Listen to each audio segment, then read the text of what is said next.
오늘 말씀을 자기를 뛰어넘다 이렇게 제목을 적어봤는데 오늘은 이제 바울의 고백을 여러분과 함께 좀 깊이 한번 생각해 보려고 합니다. 그러니까 바울이 오늘 이제 갈라디아서 2장 20절 바울의 모든 편지들이 다 아름답고 위대한 고백들인데 그 중에서 가장 빛나는 부분 하나를 이렇게 한번 건져봐라 이러면 저는 아마 이 말씀을 건질 것 같아요. 왜냐하면 이 말씀이 그가 따르고자 했던, 그가 닮고자 했던 예수 그리스도의 삶을 가장 선명하게 보여주고 있기 때문에 그렇습니다. 이분이 뭐라고 고백하고 있냐면 이제는 내가 사는 게 아니고 내 안에 다른 분이 사신다는 거예요. 그분이 누구냐? 그분이 예수 그리스도신데 그분은 우리를 사랑해서 우리를 위해서 자기를 내어주신 분이다.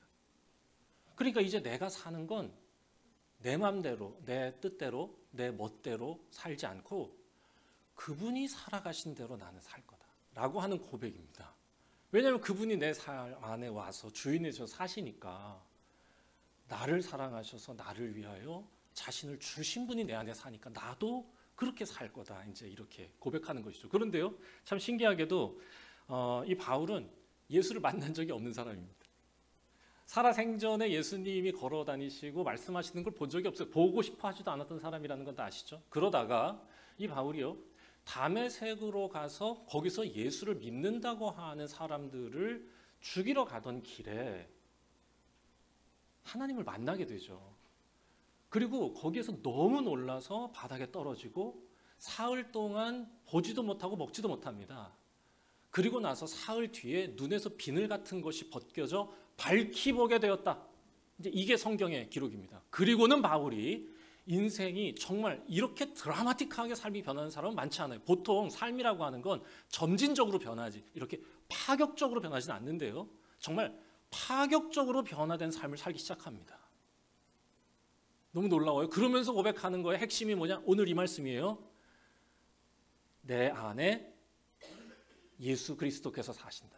자, 정확하게 하면 뭘까요? 자기는 예수를 만났다고 그다음부터 고백하는데 자, 살아계신 예수님을 못 만났어요. 그런데 다메섹으로 가다가 예수님을 만났다 그러면 누굴 만났다는 겁니까 도대체? 그리스도의 영, 성령을 만났다는 겁니다. 그리고 그 그리스도의 영이 내 안에 임하셨다고 고백하는 거고요. 이 말씀을 읽는 사람들, 이 편지를 받는 사람들은 모두가 다 나처럼 다 성령 충만하기를, 이 성령을 받고 이 성령과 함께 살기를 바란다고 얘기하는 겁니다. 이제 분명해졌습니다. 바울이 정말로 원하는, 바울이 전하고자 하는 복음의 핵심은 뭐냐? 예수 믿고 구원받아라. 맞습니다. 예수 믿고 구원받는 건데 예수를 믿으면 어떻게 된다고 바울이 그 모든 편지에서 설명하고 있느냐? 성령을 받는다고 설명하는 겁니다.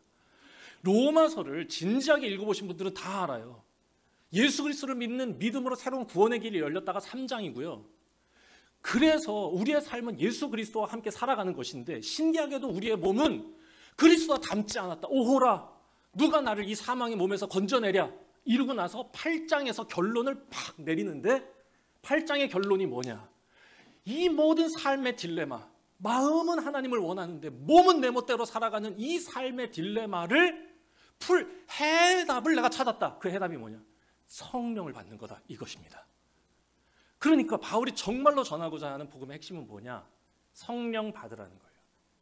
성령 충만한 교회 되기를 바란다. 이렇게 얘기하는 것입니다. 자, 처음으로 한번 인사를 한번 해보도록 하겠습니다. 오늘 뭐 다음 세대 이렇게 했는데 조금 옛날 언어이기는 하지만 이거보다 더 좋은 표현은 없는 것 같아서 우리 청년들이 성령 충만 이런 단어가 어색하진 않죠?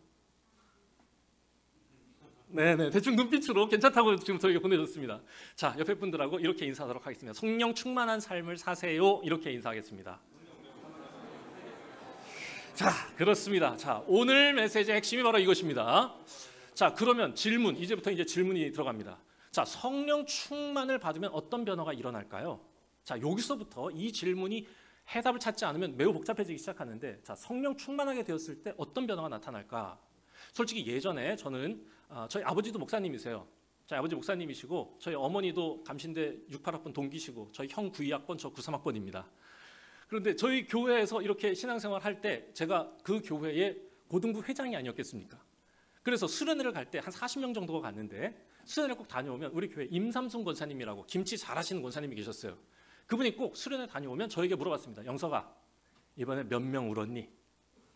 그럼 저는 한 5명 울었나? 이러면 그냥 스쳐 지나가셨구만. 또 물으세요. 또 수련회 다녀와서 얼마나 울었니? 어유 권사님 이번에는 한 25명 울었나? 어이구 성령이 역사하셨구만. 할렐루야 이러시는 겁니다. 자, 이 임삼순 권사님에게 성령 임하심의 증거는 뭘까요? 눈물입니다. 맞습니다. 저는요, 우리 성령님이 눈물을 주시는 분임을 알고 또한 구합니다. 맞아요. 우리 성령님은 눈물을 주시는 분이죠. 기도할 때 설명할 때 내가 뭐 슬프지도 않아. 그런데 눈물이 납니다. 기쁜데 눈물이 나요. 여러분, 슬픔의 눈물과 감격의 눈물, 감동의 눈물은요, 눈물의 온도가 다르다는 거 아세요? 눈물의 맛도 다르답니다. 화학자들이 밝혀냈어요. 다른 눈물이 흘러요. 찬양을 하는데 그 찬양의 가사와 내가 뭔가 이렇게 하나가 되는 순간을 경험하면서 설명할 수 없는 압도감 때문에 눈물이 나기도 합니다. 그렇지만 가만히 생각해 보면 눈물이 나면 은혜 받은 걸까요? 아니, 성령 받은 걸까요? 야, 여기에 대답하기가 조금 어려워지죠. 2002년, 너무 옛날 얘기해서 죄송한데 2002년에 제가 저희 집사람하고 같이 2001년에 저는 결혼을 했고요. 2002년에 아직 애는 없어가지고 2002년 월드컵 때 제가 시청 앞에 20만 명이 응원하러 나갔을 때 제가 거기에 빨간 옷 입고 그때 막 붉은 악마, 근데 제가 전도사인데 붉은 악마를 입을 수는 없어가지고 비더 레즈 정도 입었습니다. 입고 양팔인 가지고 거기 나가서 이태리전을 응원했거든요. 와, 아실 겁니다. 설기현이 후반 43분에 동점골 넣고 와, 그때 거의 끝난 줄 알았어. 왜냐하면 1대0으로 지고 있었고 안정환이 페널티킥을 실축하면서 거의 죽을 뻔했거든요. 안정환, 만약에 그 경기 1대0으로 끝났으면 지금의 안정환은 없다 생각합니다. 얼마나 열심히 뛰었는지 몰라. 그런데 안정환이 골른 게 아니고 설기현이라고 하는 약간 얼굴은 좀 별로지만 근육은 어마어마했던 분이 있어요. 그분이 후반 43분에 딱 골을 넣었을 때 와, 거의 포기하고 그냥 양팔이나 이렇게 까먹고 있었는데 그때요 20만 명이 소리를 지르는데 얼마나, 저는 생전 처음으로 하늘이 찢어진다 그러잖아. 하늘이 찢어지는 소리, 진짜로 찢어지는 느낌이 나는 거야. 하늘이 이 사람들 안 믿는 느낌이야 지금. 진짜 여러분 20만 명이 소리를 지르면 내 생전 그렇게 큰 소리 들어본 적, 천둥보다 더 커. 깍 하는데 진짜 하늘이 막 찢어지고 온몸에 전율이 확 올라오면서 소리를 지릅니다. 그게 너무 흥분한 상태에서 거의 뭐 반 일어난 상태에서 이거 보다가 아시죠? 이용표가 딱 이렇게 저 센터링하고 안정환이 딱 해가지고 자 골든골이 딱 들어가는 순간 그때를 잊을 수가 없어. 너무 좋아서 아까 소리 질렀던 거에 한 2배 정도 큰 소리로 그 소리를 지르면서 나 집사람인 줄 알고 막 끌어안고 야, 이렇게 하는데 옆 사람 아저씨야 어머나 그때는 뭐 그런 거 없어. 막 미안하다 그러고 막 집사람 끌어안고 그때부터는 다 일어나가지고 막 양팔이 뭐가 없어. 근데 그때 바로 앞에 윤도현이 나와서 노래를 부릅니다. 여러분 오페슨 코리아 합니다. 와, 그때 심장이 터지죠. 그때부터 따라 부르기 시작했어요. 오페슨 코리아 전부 다 일어나가지고 그래 다 끝났어. 이상한 소리를 내는 제가 오에 이렇게 하구나. 한 번 더 하는데요. 나 진짜 한 번도 안 돼. 제 손이 올라가더라고요. 제 손이 올라가고 필승 코리아 눈물이 막 쏟아져. 성령 받았겠습니까? 눈물이 난 거예요. 여러분, 사람이 많이 모이고 사람이 다 같은 뭔가 일치감을 경험하죠. 모두가 다 감동해서 눈물을 흘려요. 그걸 성령의 역사라고 치환하면 안 돼. 그걸 성령의 역사, 나 옛날엔 뜨거웠어 라고 하면서 그걸 자꾸 추구하면요, 조금 근사한 말로 하면 영적 쾌락주의에 빠지는 겁니다. 그래서 그걸 추구하는 사람들은 항상 어딜 다니냐, 더 큰 집회, 더 큰 집회, 더 큰 집회. 저는 어노인팅이라고 하는 찬양 집회에서 설교를 하거든요. 거기에 오는 친구들한테도 꼭 얘기해 줍니다. 여기서 드리는 예배가 감격적이라고, 여기만 오시면 안 된다고, 섬기는 교회에서 빛나시라고 얘기합니다. 눈물이 나는 건 성령께서 주신 선물이기도 하지만 그게 성령의 확실한 증거는 아닙니다. 예언은 어떨까요? 병의 치유는 어떨까요? 방언은 어떨까요? 우리 하나님은 능히 하시는 분이지만 어떤 분은 방언으로, 어떤 분은 예언으로, 어떤 분은 병고침의 은사를 주시기도 하지만 그게 성령 받음의 가장 확실한 증거라고 성경이 얘기하느냐? 아니요. 우리 한국 교회는 성령의 은사에 너무 집착해요. 그런데 성경에서는요, 성령의 은사에 대해서 단 2장이 설명합니다. 로마서 12장, 고린도서 12장, 그리고 안 나와. 나머지는 뭔지 아세요? 성령의 열매입니다. 이 성령의 열매를 한마디로 하면 뭐냐? 오직 성령님만이 하실 수 있는, 귀신은 할 수 없는 일. 여러분, 이단 집회 한번 아까 이단 집회 가보라고 그럴 뻔했네. 가지 마세요. 절대로 가지 마세요. 절대로. 이단 집회 간다 그러면 안 되지. 하여간 이단 집회는 어떠냐?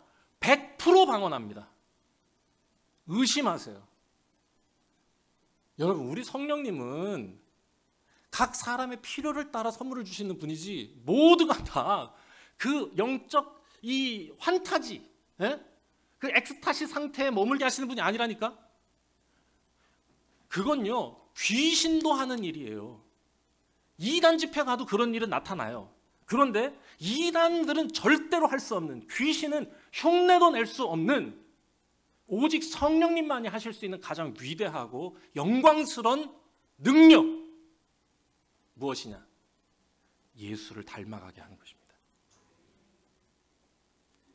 오직 성령 충만의 가장 확실한 증거는 예수를 닮아가기 시작한다는, 그분이 임하시죠. 놀랍게도요, 그분을 닮아가기 시작합니다.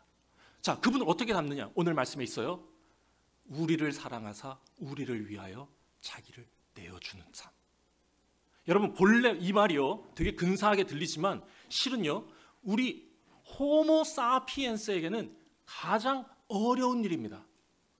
우리가 호모 사피엔스란 거 아세요? 혹시 네안데르탈인 있으세요? 호모 에렉투스, 크로마뇽 계세요? 우리는 다 호모 사피엔스입니다. 그런데 호모 사피엔스는 종의 특징이 무엇이냐? 지독하게 잘났고 지독하게 이기적인 존재라는 겁니다.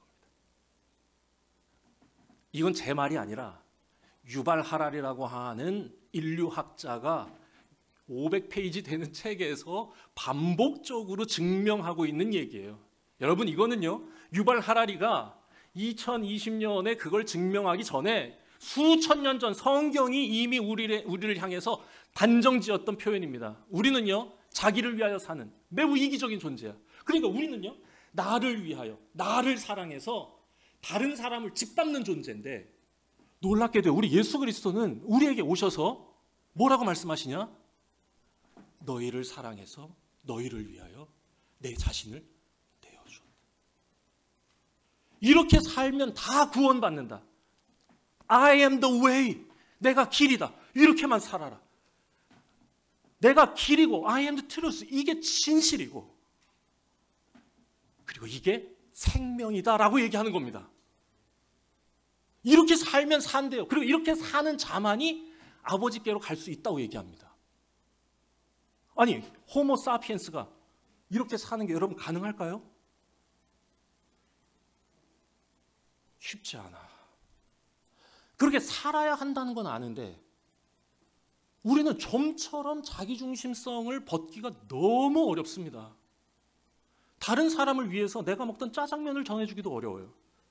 집에서 치킨을 시켰을 때 우리 집엔 4명이 삽니다. 다리가 2개잖아요. 너무 어렵습니다. 누가 다리를 먹을 것인가 꼭 가위바위보를 해야 할 만큼 우리는 자기중심적이다.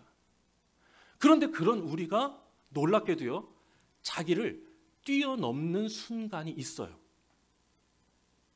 물 한 모금 하고 하겠습니다.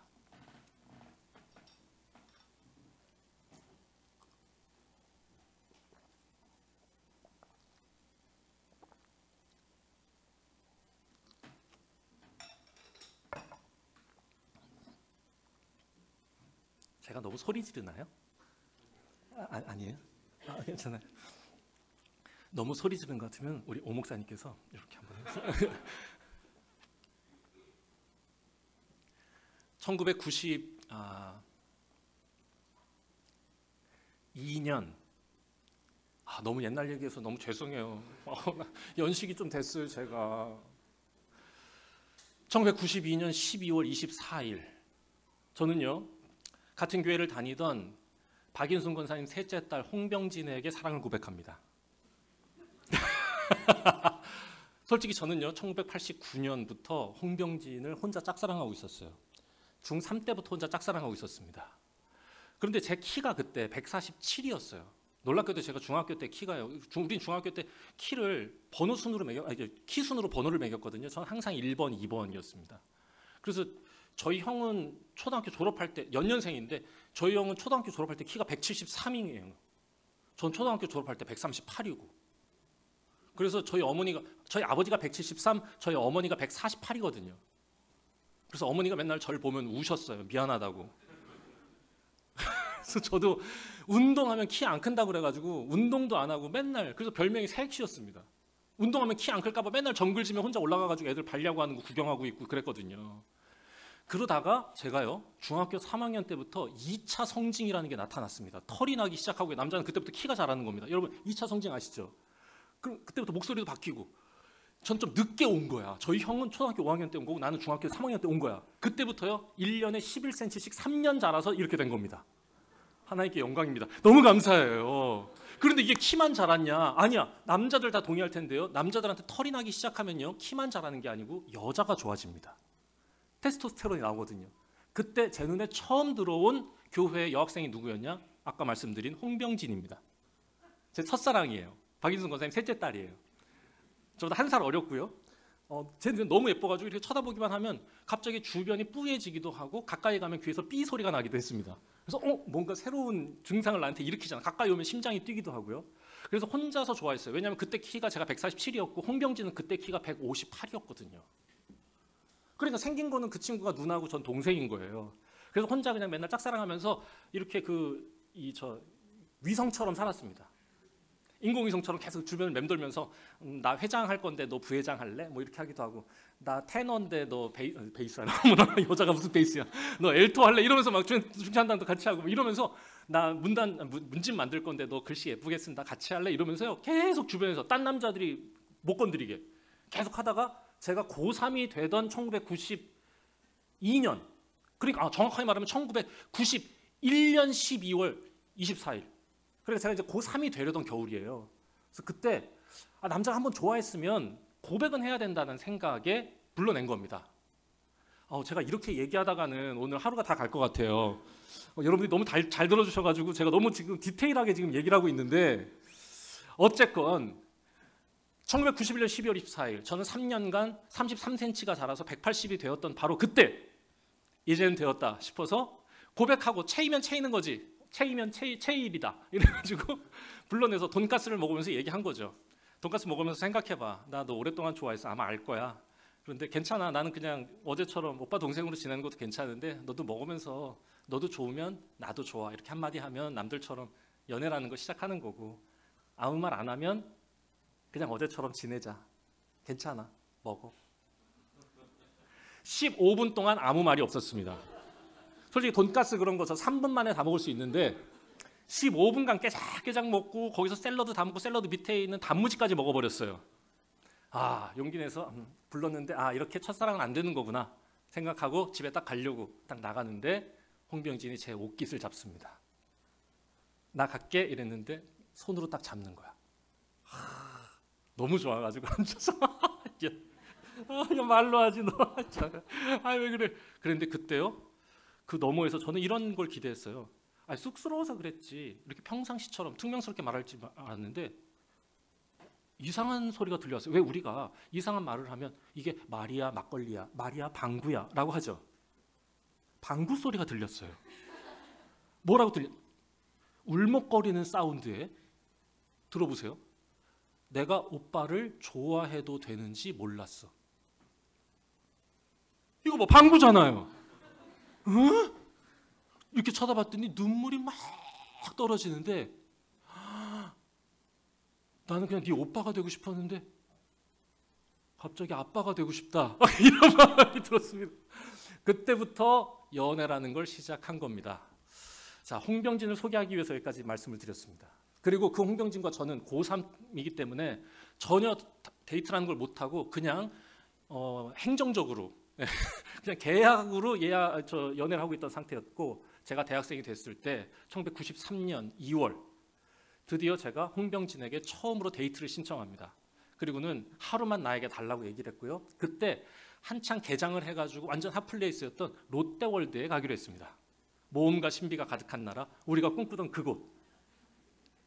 그래서 얼마나 시간 낼 수 있냐 그랬더니 8시 반부터 밤 9시 반까지 13시간을 낼 수 있다는 거예요. 그래서 그 전날 저는 13시간의 치밀한 계획을 세우기 시작했습니다. 8시 반에 만나서 35번 버스를 타고 갈 때 무슨 대화를 해야 어색하지 않을지, 햇살은 어느 쪽에서 비칠 테니까 나는 어느 쪽에 서야 근사하게 보일지, 놀이동산에 들어가서 놀이동산에서 놀이기구를 어느 순서대로 타야 더 흥미진진하고 재밌을지, 그리고 음식을 먹을 때도요, 저는요 제가 먹고 싶은 음식이 아니라 처음 데이트니까, 저는 솔직히 완전 한식파기 때문에 청국장 이런 거에 돈을 쓰지 이상한 음식에는 돈을 안 쓰는데요, 제 인생 처음으로 봉골레 파스타에 돈을 썼습니다. 모든 계획을 마무리 짓고 13시간의 계획표를 보면서 제가 느낀 낯선 기분, 제 인생 처음으로 경험한 건데요, 이 얘기를 하려고 여기까지 지금 달려왔습니다. 이 계획에 나는 없다입니다. 처음이에요. 이 계획에는요, 내가 완벽하게 배제된 겁니다. 오직 그 날은 홍병진을 위한 날이고요, 저는 홍병진의 기쁨과 행복을 위한 재료가 되기를 자처하는 거죠. 홍병진을 사랑해서 홍병진을 위하여 내 자신을 버린 날이죠. 너무 낯선 겁니다. 한 번도 저는 그런 적 없어요. 내가 먹고 싶은 걸 먹고 가고 싶은 데를 가고 하고 싶은 걸 했지, 내가 누군가를 위해서 내 모든 것을 내놓은 적은 없어. 그날이 첫 경험입니다. 그래서 어떤 이 인문학자는 이런 일을 뭐라고 설명하냐, 지독하게 이기적인 호모사피엔스가 절대로 스스로는 깨고 나올 수 없는 자기중심적 이기심을 깨뜨리고 나오게 하는 유일하고 위대한 신비, 사랑입니다. 여러분, 성경에서 저는요, 성령님이 우리에게 임하셨다라고 하는 걸 우리 안엔 없었던 뜨거운 사랑이 우리 안에 임하셨다라고 읽습니다. 요한일서를 보면 하나님은 사랑이시다. 실제로 성령을 받은 사람들의 동일한 현상과 변화는 무엇이었냐? 놀랍게도요, 사랑을 경험할 때 나타났던 현상과 똑같습니다. 진심으로 하나님을 사랑하게 되고 진심으로 타자를 사랑하게 되면서 내 자신이 하나님을 위한 존재가 되고 타자를 위한 존재가 되는 변화를 다 경험하는 겁니다. 베드로와 요한의 변화, 사도 바울의 변화, 여러분의 변화도 마찬가지다. 우리가 정말로 성령을 받고 성령과 하나 되어 우리가 살아갈 때 나타났던 우리의 삶의 변화는 무엇이냐라고 묻는다면, 전에는 내 안에 없던, 아니 나는 소유할 수 없는 하나님을 향한 뜨거운 사랑이 내 안에 임한 것이다. 사랑이신 주님이 임하셨기에 그 일을 행할 수 있게 되는 것이죠. 그래서요, 그 사랑의 힘으로 우리에게 어떤 변화가 나타나냐, 다른 사람을 위하여 다른 사람을 사랑하고 다른 사람을 위해 자신을 내어주는 예수 그리스도를 닮은 삶의 변화가 나타나는 것이다 말씀드릴 수 있습니다. 여러분 모두에게 이와 같은 사랑의 능력이 임하시기를 주의 이름으로 축복합니다. 이게 진짜 성령이 우리 안에 임하시는 능력이고 증거다. 저는 여러분들이 섬기시는 이 지방과 교회가 이와 같은 하나님의 사랑으로, 이와 같은 성령의 충만함으로 뜨거운 교회 되기를 소망합니다. 그래서 그 성령님이 우리 안에 오셔서 자기를 뛰어넘게 하시면서 예수를 닮게 하시는데, 저는 이 예수를 닮게 하시는 걸 조금 더 구체적으로 정의하고 싶었어요. 저 같은 모태신앙들은요, 교회의 문화는 너무 잘 적응합니다. 찬양 집회 하라면 열심히 찬양도 할 줄 알고, 기도하라면 소리내서 기도할 줄도 알아요. 그리고 기도도요, 근사한 말로 잘합니다. 그런데요, 우리 모태신앙의 문제는 뭐냐? 솔직히 저는요, 고등부 회장으로 막 바닥을 엄청 치면서 막 뜨겁게 기도하고 막 이랬어요. 주를 사랑하겠습니다. 예수를 닮아 살겠습니다. 주의 뜻대로 살겠습니다. 엄청 기도했는데 솔직히 말씀드리겠습니다. 저는 주의 뜻이 뭔지를 몰랐어요. 주의 뜻대로 살겠다고는 엄청 고백하는데 그게 우리들의 문제 아니? 우리들이라고 제가 너무 일반화한 건가요? 아마 모태신앙들이 여기 많지 않으시겠나 생각하는데 우리들의 문제야. 예수를 닮아간다는 게 뭔지를 구체적으로 정의하지 않으면 예수님의 한 절도 닮지 못하겠다 생각했어요. 그래서 이거를 하나하나 성경을 공부하면서 정리해 가기 시작했습니다. 첫 번째, 성령님이 우리 안에 임하셔서 우리로 예수 그리스도를 닮아가게 하실 때 우리의 무엇을 변화시키느냐? 첫 번째, 우리의 마음을 변화시키세요. 빌립보서 2장 5절에서 10절입니다. 너희는 그리스도 예수의 마음을 품어라. 그렇지요. 그 마음이 어떤 마음이냐? 우리를 사랑하사 우리를 위하여 자신을 내어주신 겸손의 마음입니다. 저 하늘 보좌를 버리시고 우리와 같아지셨고, 아니 우리와 같아지신 수준이 아니라 우리보다 낮아지셔서 우리를 높이시고 자신을 낮추신 그 마음을 배워라 이겁니다. 예수의 마음을 갖게 하시는 거죠. 맞아요. 우리 성령님이 우리 안에 오시죠. 그러면 전에는 없던 예수의 마음이 내 안에서 일어나고 있다는 걸 경험하게 될 겁니다. 저는 오늘날 우리 교회의 모든 성도들의 마음에 이 그리스도 예수의 마음이 심겨지기를 바라요. 여러분이 교회를 위한 마음이 있고 타자에 대한 마음이 전과는 달라져 있다면 성령이 여러분께서 일하시는 것임을 확신하시기를 바랍니다. 여러분, 우리 마음이 바뀌어지면 뭐부터 바뀔까요? 마음이 변화되면 어디가 제일 먼저 바뀌나요? 뭐가? 마음이 네, 얘기해 주세요. 눈이 마주쳤으니 어쩔 수 없어요. 네. 박수 한번 하도록 하겠습니다. 감사합니다. 대부분 마음이 바뀌면 행동이 바뀐다고 얘기하는데 우리 자매님 성함이 지혜, 알지자에 사랑의 자 쓰시네요. 어머나 맞춰버렸어요. 사랑을 아시는 분입니다. 맞아요. 마음이 바뀌면요, 여러분, 말이 바뀌기 전에, 행동이 바뀌기 전에, 실은요 말과 행동은 좀 천천히 바뀝니다. 우리가 살아온 버릇이 있어가지고요, 좀처럼 그게 쉽게 바뀌지 않아. 그런데 제일 먼저 바뀌는 게 있어요. 뭐냐? 표정입니다. 표정은 감출 수가 없어요. 누군가를 사랑하는 거, 방귀 낀 거 감출 수 없다잖아요. 정말로 우리 안에 전에는 없던 뜨거운 사랑이 임하면요, 표정이 달라져요. 교회에 처음 들어와서 신앙생활을 시작하고자 하는 초심자들이 여러분 왜 교회에 정착하고 예배를 드리기 시작한지 아세요? 1번, 담임 목사님의 설교가 너무 좋아서. 그럴 리가요. 2번, 찬양팀의 찬양에 감동해서. 여러분, 제일 싫어하는 게 찬양입니다. 왜냐하면 모르는 노래에 그렇게 잘하지도 않는 소음이기 때문에 그래요. 물어보면 다 똑같이 얘기합니다. 그런데 다 한결같이 얘기하는 정착의 이유, 신앙생활 시작의 이유가 뭐냐? 예배하는 사람들의 설명할 수 없는 얼굴입니다. 하나님을 바라보는 얼굴을 보고 정착했대요. 여러분, 저는 의사는 아니니까 너무 이 말을 신뢰하지 마시고 그냥 한 귀로 듣고 한 귀로 흘리세요. 그런데 제가 침팬치 얼굴의 표정하고 사람의 얼굴의 표정에 대한 글을 이렇게 읽다가 너무 놀랐어요. 여러분, 침팬치, 우리 인간하고 DNA가 99.9% 일치하는 거 아시죠? 그래서 혹자들은 우리는 침팬치의 후예라고 얘기하기도 하는데 저는 약간 거부하고 싶어요. 싫어. 왜냐하면 침팬치하고 우리는 너무 달라. 침팬치 얼굴도 걔네도 표정이 있습니다. 울기도 하고 웃기도 합니다. 그런데 걔네 얼굴에 표정을 만드는 근육이 몇 개인지 아세요? 16개입니다. 그런데 우리 인간은 몇 개냐? 제가 몇 개라고 얘기하면 굉장히 놀랍다는 의미에서 낮은 소리로 이렇게 해주시면 됩니다. 연습 한번 하겠습니다. 자, 연습 한번 하겠습니다. 자, 몇 개? 오, 좋아요. 좋아. 딱 요 정도가 좋아. 너무 크게 하면 인위적인 것 같으니까. 인간의 표정을 만드는 근육은요, 46개입니다. 너무 특별해요. 여러분, 이게 용불용설하고 맞지 않잖아. 걔네도 그럼 발달했어야 되는데 우리만 발달해.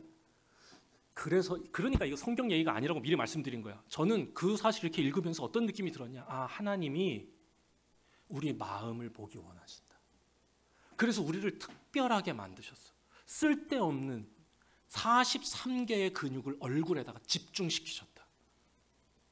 하나님은 우리의 외모를 보지 않으시고 우리의 마음의 중심을 보신다 하셨는데, 그렇다면 우리 하나님은 무엇을 보시겠나? 우리의 표정을 보시겠다. 저는 정말로 교회는 아름다운 표정을 가진 사람들의 모임이라고 생각합니다.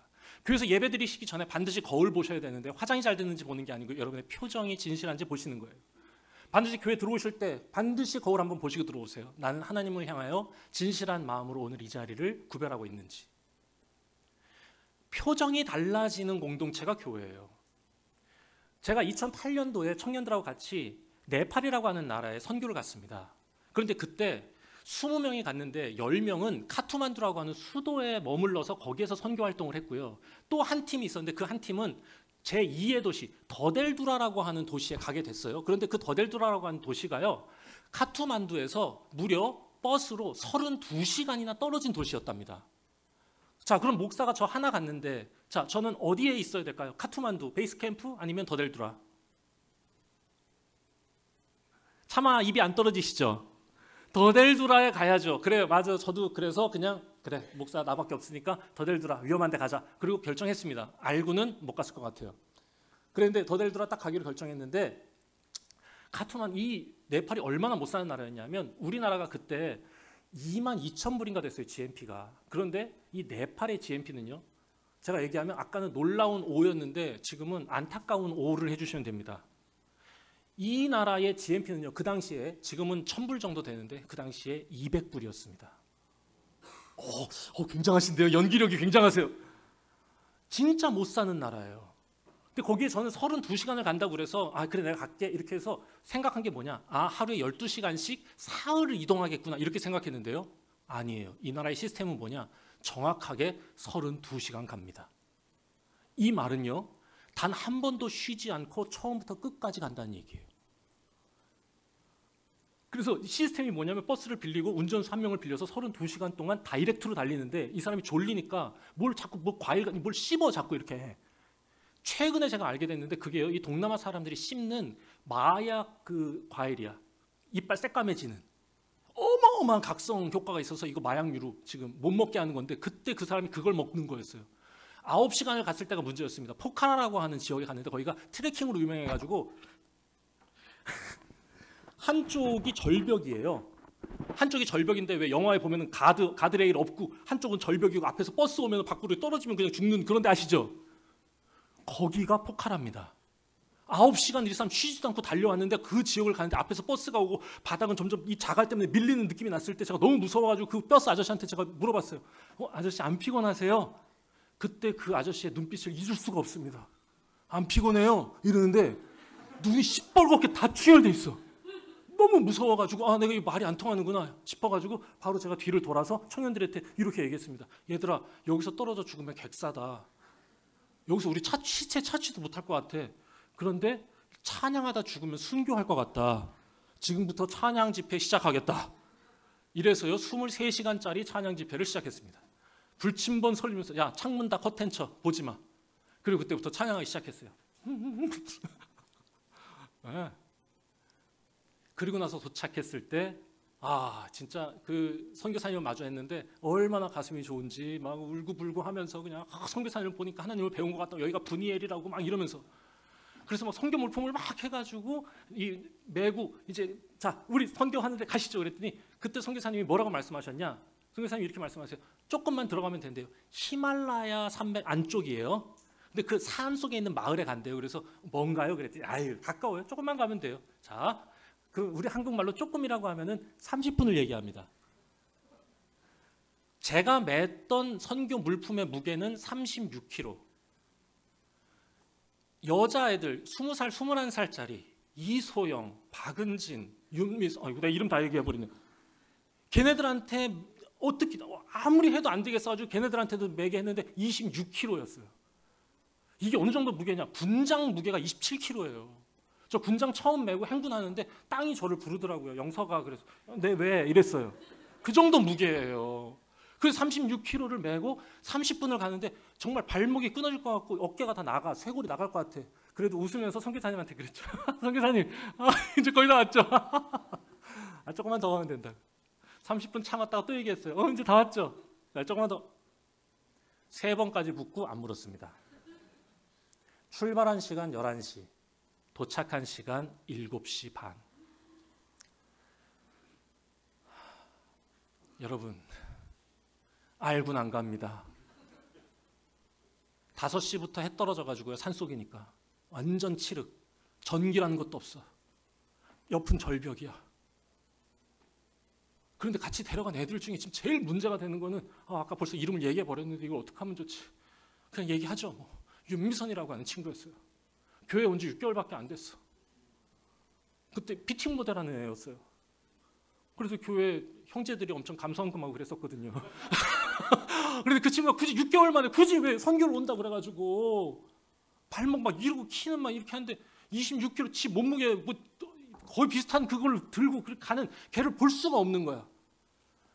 7시 반에 도착했는데요. 무슨 진짜 흙집이에요. 흙집 지하에 이렇게 가서 진짜 요만해 한 평 반 정도 되는데 10명이 꾸역꾸역 들어가가지고 땀 냄새는 엄청 나고 그 안에서 밥을 주는데 이게 그 현지인이 주는 건데 크리스찬 아니에요. 현지인한테 돈 주고 시킨 건데 밥을 주는데요. 밥솥을 이렇게 열었는데 바퀴벌레가 날아가. 나만 봤어. 전기가 없어서 꼬마 전구 이렇게 조그맣게 키고 있어서 간신히 희미하게 보이는데 내가 하필 그 밥솥 옆에 앉아 있어서 그걸 저만 본 겁니다. 안 봤으면 먹었을 텐데. 그런데 그 옆에 솥을 이렇게 하는데 제가 선교 가기 전에는 원래 이 배우고 가잖아요. 그 사람들의 문화를 배우는데 달밭이라는 걸 먹어요. 밭이 아까 말씀드린 밥이에요. 바람쌀, 타이쌀 같은 거. 달이 뭐냐? 달은 콩으로 만든 카레 같은 거를 갖다 놓고 손으로 이렇게 해가지고 이렇게 먹는 거예요. 그게 주식이래. 달. 이렇게 열어가지고 이렇게 쭉 푸는데 저는 분명히 콩으로 만든 카레라고 배웠는데요. 쭉 하고 떠서 보는데 콩으로 만든 가래 느낌이 나더라고요. 그걸 이렇게 쩍 해서 딱 이렇게 해서 저한테 딱 주는데 저 곱게 자랐거든요. 도저히 힘든 거야. 그런데 이게 나만 문제가 아니고 이게 밥이 그냥 딱 돌아가지고 10명이 다 이렇게 했어요. 근데 하필 그 문제의 그 윤미선이 여기 앉은 겁니다. 내 바로 옆에.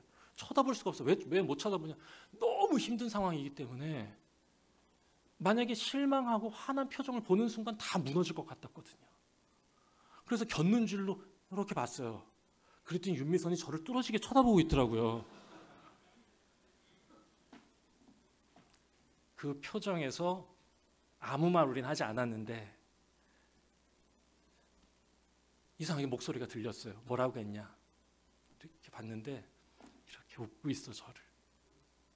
목사님, 저 걱정하고 있었죠. 걱정하지 마요.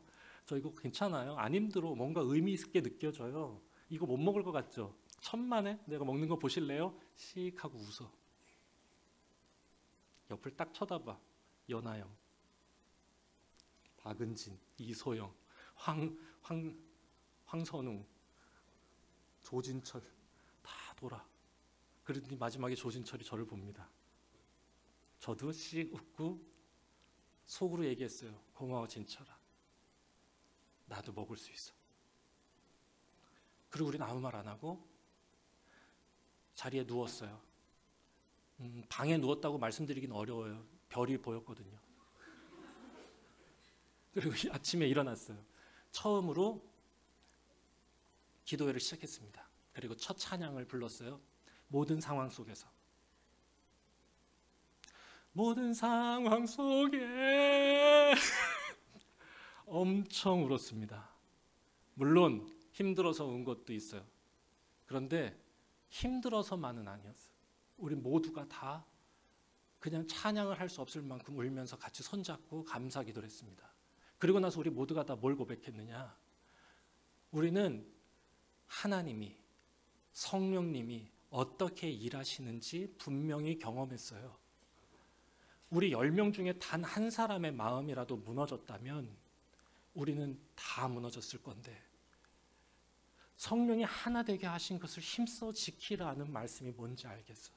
우리의 마음과 생각을 지키시는 하나님께서 단 한 사람의 마음도 무너지지 않게 하시고 서로를 위해서 마음을 지켜주셨다고. 그리고 이게 기적이라고 얘기하면서 같이 울었던 겁니다. 여러분, 이 선교가 어땠을까요? 어마어마했습니다. 그때부터 2박 3일간 선교하는 모든 순간이 아름다웠고 빛났어요.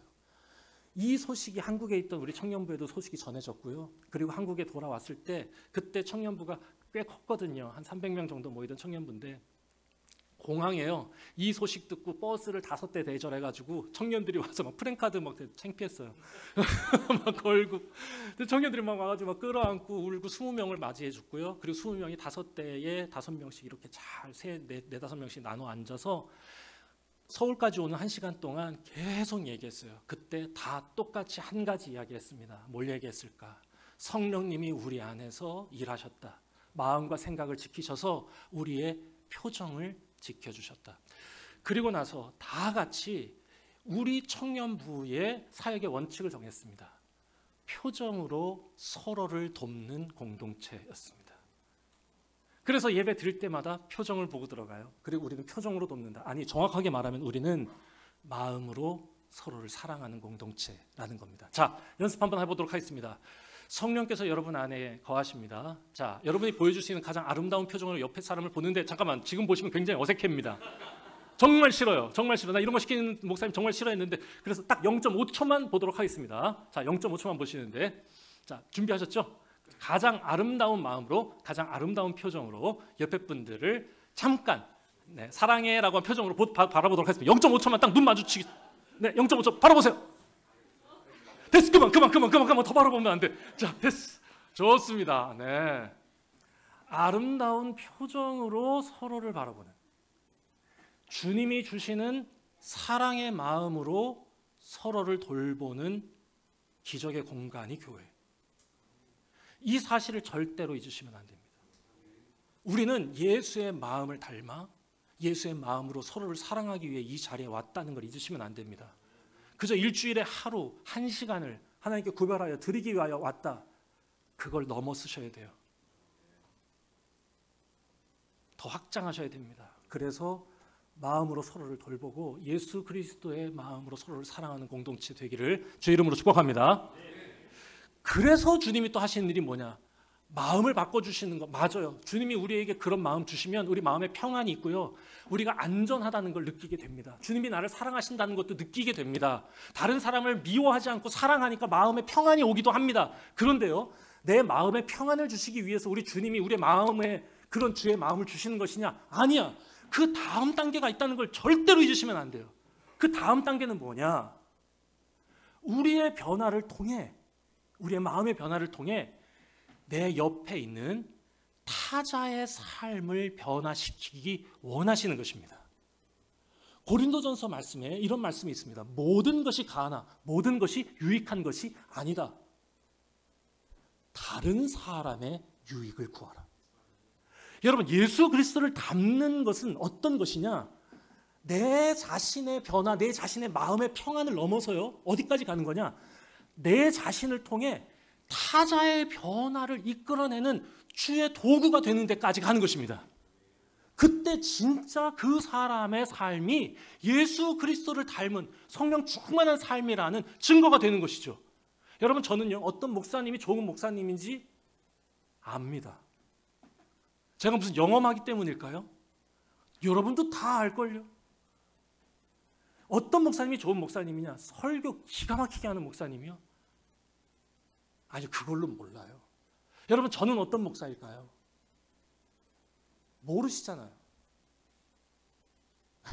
좋은 목사이고 싶습니다. 그런데요, 제가 좋은 목사인지 사꾼 목사인지 뭘 보면 아냐? 오직 긴 시간을 통해 제 주변에 있는 사람들이 저로 말미암아 어떻게 변화되어지는지를 보면 압니다. 이게 유일하고 가장 확실한 방법입니다. 그 사람이 어떤 사람인지는 그 사람이 갖는 매너, 목소리, 말투, 지위가 아니에요.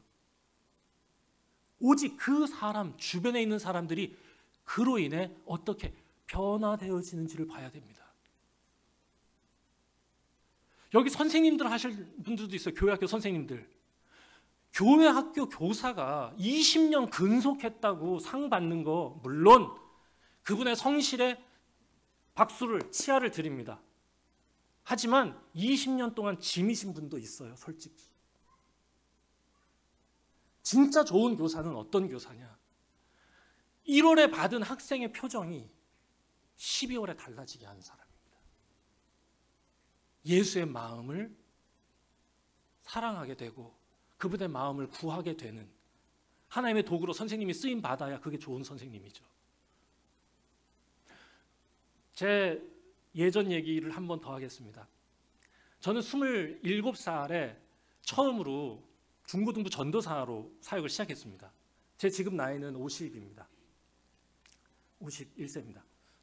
아니에요. 윤석열 나이로 50입니다. 27에 처음으로 저는 왕십리교회라고 하는 꽤 규모 있는 교회의 중고등부를 맡았어요. 80명 정도 되는 굉장히 큰 중고등부였습니다. 제가 다니던 교회, 성천교회 중고등부는 40명이었는데 2배가 넘는 교회잖아요. 엄청 큰 교회였어요. 예배당도 이만했어요. 중고등부 예배당이. 이거 비슷해. 여기 80명이 꽉 들어차가지고 예배하니까 되게 근사해 보이죠. 그런데요, 처음에 제가 가서 설교를 하고 그러는데요, 저는 제가 설교 준비 되게 잘했다고 생각했는데 이렇게 잘 준비한 설교를 애들이 듣는데 애들이 전부 다 고개를 숙이고 해바라기를 그리고 있더라고요. 찬양을 하는 찬양팀 애들도 마음에 안 들었어요. 찬양팀 애들이 앞에 이제 고2, 고1 이런 애들이 여기서 찬양 인도를 하는데 찬양 인도하는 애가 그 당시에 비보잉이라는 걸 배웠답니다. 그래서 저한테 와가지고는 전사님 저 요즘 비보잉 배웠는데 이러면서 나이킥이라고 있어요. 이렇게 한 손으로 짚고 다리를 공중에서 이렇게 하는 거 있어요. 그걸 제 앞에서 하겠다고 막 이러더니 막 이렇게 하는 거예요. 근데 이렇게 혁 했는데 바닥에 뭐가 툭 하고 떨어졌어요. 영어가 쓰여 있었어요. This. 그래서 저도 영어로 얘기했죠. What is this? 너무 충격받았어요. 이거는 성천교회에서는 상상도 못할 일이거든요. 하지만 교회 부임하고 일주일 만에 내가 얘네들한테 화를 내는 건 아니다. 그래서 당황했지만 당황한 척 안 하고 야 이거 여기다 넣으면 떨어지는 거야. 다음부터는 바지에 집어넣어. 이러고 그냥 갔어요. 그리고 속으로 엄청 욕했어요. 왕십리 이거 안 되겠다. 더 문제가 있었어요. 그 다음 주는요, 찬양팀에 옆에 싱어들인데 싱어 중에 고1짜리 여자애가 있거든요. 근데 그 여자, 걔는 항상 문제를 일으키면 경찰서에서 자기의 보호자가 저라고 얘기하던 애예요. 성동열창서를 3번이나 갔습니다. 그런데 그 친구가 처음에 난 그런 애들은 몰랐는데 걔가 교회 그 다음 주에 왔는데 제가 1월 달에 부임했으니까 1월 둘째 주에 걔가 이렇게 오는데 9시 10분 10시에 예배고 9시부터 찬양팀 연습인데 9시 10분에 교회 이렇게 들어오는데 여기가 빨개가지고 들어오는 거예요. 그러니까 겨울에 애가 추워가지고 여기가 빨개졌나 보다. 뭐 이렇게 뛰어왔나 싶어가지고 안 뛰어와도 괜찮아. 9시 10분이면 괜찮은 거야. 그래 얼른 와서 연습해. 그랬더니 그 친구가 저한테 그러는 겁니다. 안 뛰었는데요. 그래서 얘가 혀가 짧은가 아니면 일부러 나한테 귀척을 하는 것인가 굉장히 고민되는 순간 제 코끝을 스치는 단냄새.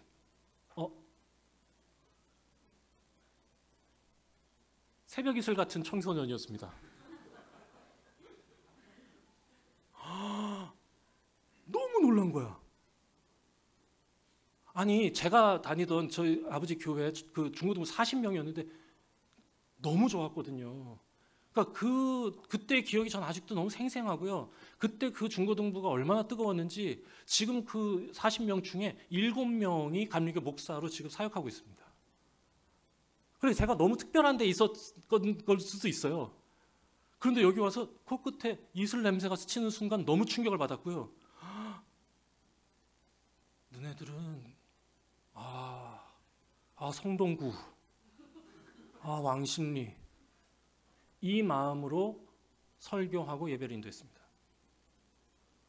나 너희들 너무 힘들다. 그리고 내가 이렇게 설교하는데 너희 안 들어? 그래, 나는 내 일을 할 테니 너네 일을 해. 이 마음으로 1년 반을 설교했습니다. 여러분, 무슨 일이 일어났을까요? 아무 일도 일어나지 않습니다. 그러다가 1년 반쯤 지났을 때 그 왕십리 이 중고등부에 이창환이라고 하는, 저는 93학번인데 96학번의 후배가 들어왔습니다. 얼굴을 보면 왜 반말하기 어려운 얼굴 있잖아요. 잘생겼는데 반말하기 어려운, 세월을 얻어맞은 얼굴이었어요. 그래서 너 몇 살이세요? 이랬더니 자기 96학번이라고 그래서 민증을 한번 까보라고. 그러냐고.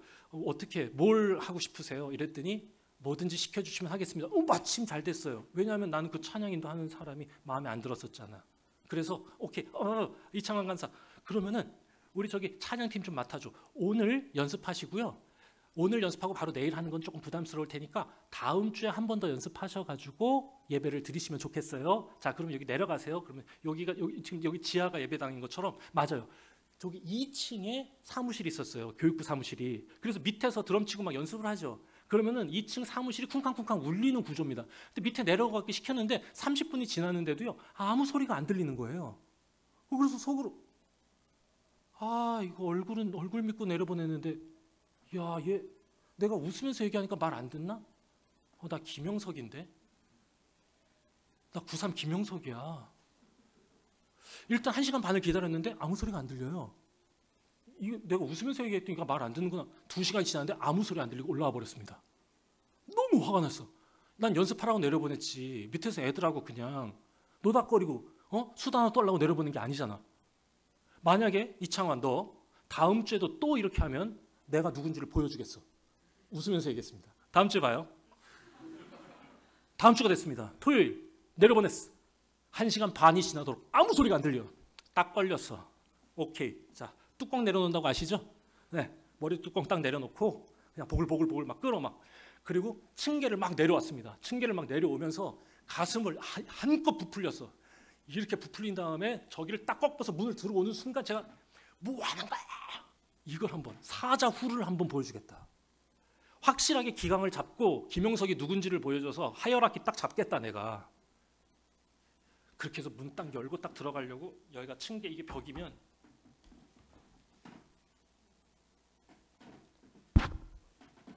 고개를 살짝 넣고 0.3초 정도 본 걸로 기억합니다. 이렇게 보고 뒤에 돌아서서 몸이 벌벌벌벌 떨렸어요. 그리고 하나님께 기도했습니다. 하나님, 잘못했습니다. 제가 다시는 안 그러겠습니다. 너무 많은 생각이 순식간에 막 지나가. 제가 이렇게 기도했어요. 하나님, 여호수아가 기도할 때 태양도 멈춰주셨으니까 만약에 이창환이 제 모습을 혹시라도 봤다면 지워주세요. 제가 잘하겠습니다. 다시는 안 그러겠습니다. 그래서 뭘 봤냐? 제가 저 뒤에서 고개를 딱 내밀고 봤을 때, 제가 너희들은 형편없다고 욕하고 버렸던 친구들, 술 먹어? 담배 펴? 나 너희들하고 같이 있고 싶지 않아 라고 하나님이 나에게 맡겨주셨음에도 불구하고 내가 정죄하고 비난했던 아이들, 그 아이들을 데리고요, 이 앞에 제단 위에서 무릎 꿇고 기타 치면서 울면서 기도하고 있습니다. 아이들도 그냥 그 자리에서 이렇게 앉아서, 아이들한테 강요하지도 않고 그냥 계속. 그래서 한참을 들었어요. 30분 서서. 얘들아, 같이 기도하자. 우리 이 찬양 같이 해볼까? 기도하자. 하나님, 우리 예배 위에 하나님의 은혜를 주세요. 하나님, 우리 마음에도 진실하게 해주세요 하면서 거기서 울면서 기도합니다. 그리고 다음 주일날 이창환 그 전도사가, 간사죠, 이창환 간사가 앞에 나와서 여러분 찬양할까요? 왕이신 하나님 하는데 애들이요, 고개 숙이고 삐삐 보던 애들이 고개를 듭니다. 3달이 지났어요. 아이들이 자리에서 일어나서 찬양하고요. 6개월이 지났습니다. 아이들이 손을 들고 찬양하고요. 1년이 지났어요. 아이들이 뜨겁게 기도합니다. 여러분, 저는요, 이창환 간사가 어떤 사람인지 알아요. 정말 좋은 하나님의 사람입니다. 그 안에 누가 사시는지 알아요. 예수 그리스도의 영이 사시는 겁니다.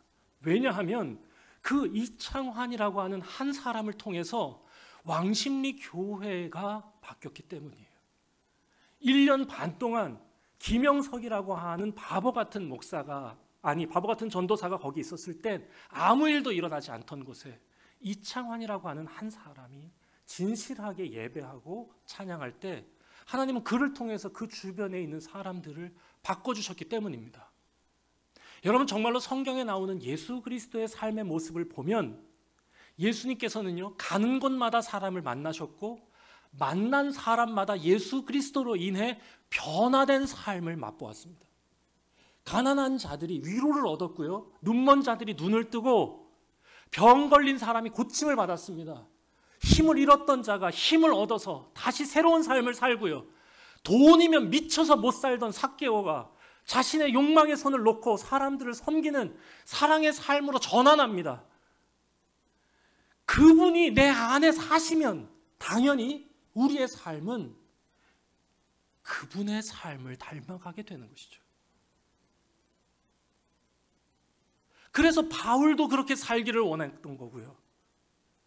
우리 안에 성령님이 오셔서 우리의 삶을 인도하실 때 우리를 어떻게 사용하시는 것이냐? 우리를 통해 내 주변에 있는 타자의 삶이 변화되게 하십니다.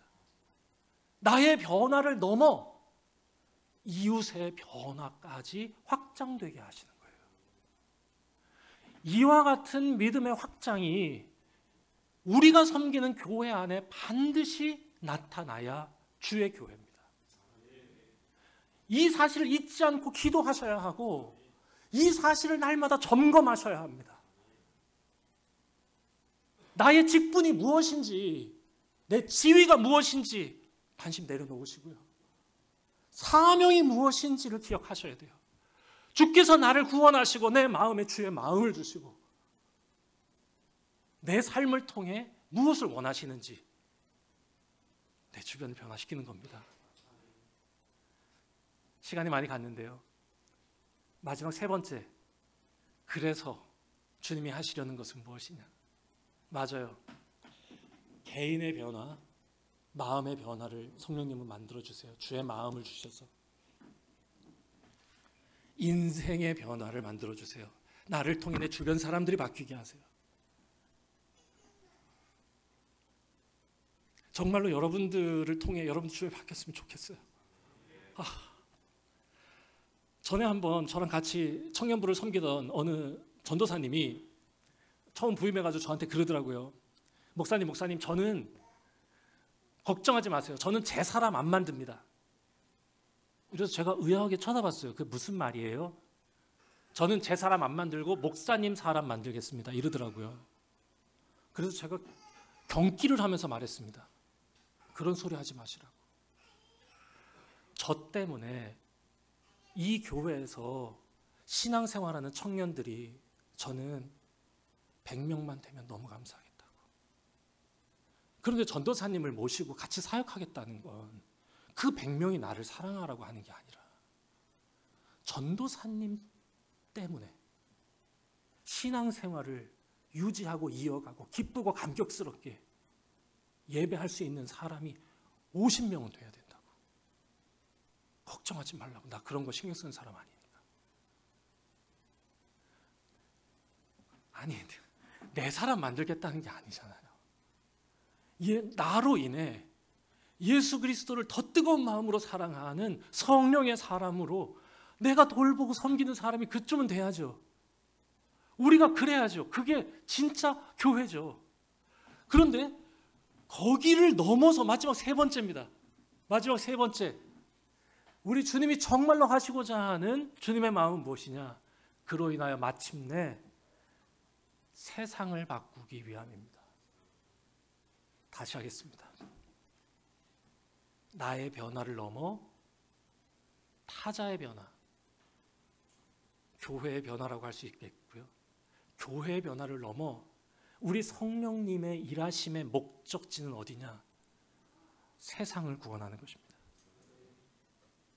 사람들은 요한복음 3장 16절을 되게 좋아합니다. 하나님이 세상을 이처럼 사랑하사 독생자를 주셨으니 이는 저를 믿는 자마다 멸망치 않고 영생을 얻게 하려 하심이라. 그래서 그래 나는 예수 그리스도를 믿으니까 나는 영생을 얻을 거야 라고 하는 거에 너무 집착하세요. 그런데 이 말씀을 잘 읽어보면 하나님은요, 나를 구원하시는 목적을 이미 저 처음에 말씀하셨어요. 하나님이 세상을 이처럼 사랑하사입니다. 그러고 나서 17절을 읽으셔야 됩니다. 하나님이 그 아들 세상에 보내신 이유가 뭐냐?